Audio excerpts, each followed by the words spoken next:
ہوگا وہ آئیں اپنی اردو تقریر پیش کریں. محمد ابو نصر ارریاوی.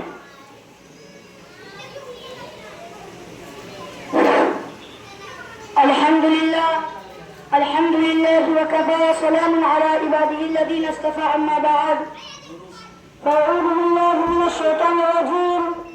بسم الله الرحمن الرحيم. قال النبي صلى الله عليه وسلم حب الوطن من الإيمان أو كما قال عليه الصلاة والسلام. میرے محترم بزرگ اور دینی بھائیوں، السلام علیکم ورحمۃ اللہ وبرکاتہ. میں نے ابھی جو آپ کے سامنے ایک حدیث شریف کا چھوٹا سا ٹکڑا پڑھا تھا جس کا مطلب مفہوم یہ ہے فرمایا رسول اللہ صلی اللہ علیہ وسلم نے حب الوطن من الایمان، اپنے وطن سے محبت رکھو، اپنے وطن سے پیار کرو، یہ ایمان کے حصوں میں سے ہے.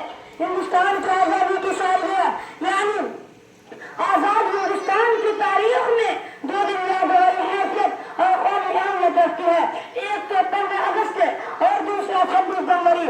15 اگست کو ہندوستان آزاد ہوا اور 26 جنوری کو جمہوریت بنا.